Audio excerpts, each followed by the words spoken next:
Today, we're going to take a look at the Scientific Revolution, which was a movement in Europe between 1550 and 1700.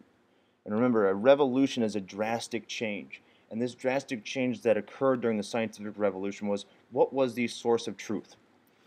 Before the revolution occurred, religion was the source of truth. They told people what to believe, and people believed it. And after the scientific revolution, science becomes the source of truth, and it explains how and why the world works the way it does.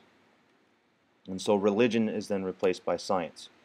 And this movement stemmed from the Renaissance and also the Reformation, where people questioned the traditional authorities. And in this case, it was the church and also the old Greek philosophers like Aristotle. And so these scientists question how the world works and why it functions the way it does. And one of the best examples of this is the idea that the Earth is in the middle of our solar system and also in the middle of the universe. And so the scientists will question this and come to a new theory that our Earth is not in the center of the solar system or the universe, but instead it is circling around the sun, and the sun is the center of our solar system. Now, the scientific revolution did not happen overnight. Instead, it took time, and it took a few ideas to come about. It needed the printing press to be able to spread the ideas around. It needed the age of exploration, where you've got sailors like Columbus and Amerigo Vespucci sailing around the world, who needed new kinds of technology to be able to find their way, to push scientists to create new inventions. And then they also needed the translation of the Muslim scholars from the Middle East to gain a base on how to look at things scientifically and to figure out how and why the world functions the way it does.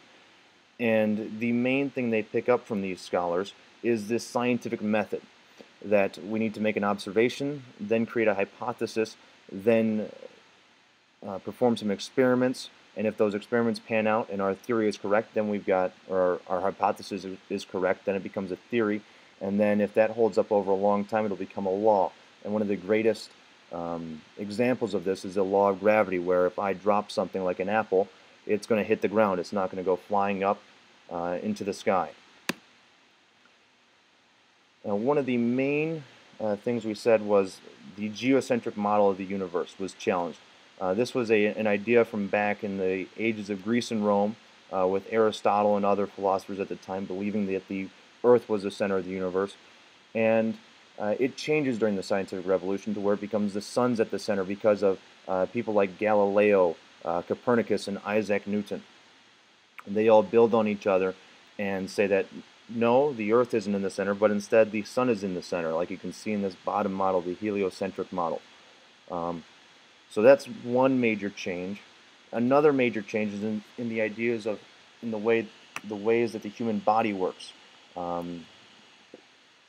Medical science and information had not changed since the age of the Greeks and the Romans, and so it's stayed the same for about 1,000 years. And you've got some major figures that come about: Andreas Vesalius, William Harvey, and Leeuwenhoek, who come up with these new ideas on how the body works. Vesalius looks at muscles and sees how they function and how we can fix and help people that are injured muscles. You've got Harvey, which finds out how the heart and circulatory system works, and you've got Leeuwenhoek, who looks at cells and is the first to see cells and figures out that we are not just one big mass, but instead we're made up of really small pieces. And the scientific revolution also touches sciences like chemistry and the math calculus, which are both created at this time to help explain the natural world.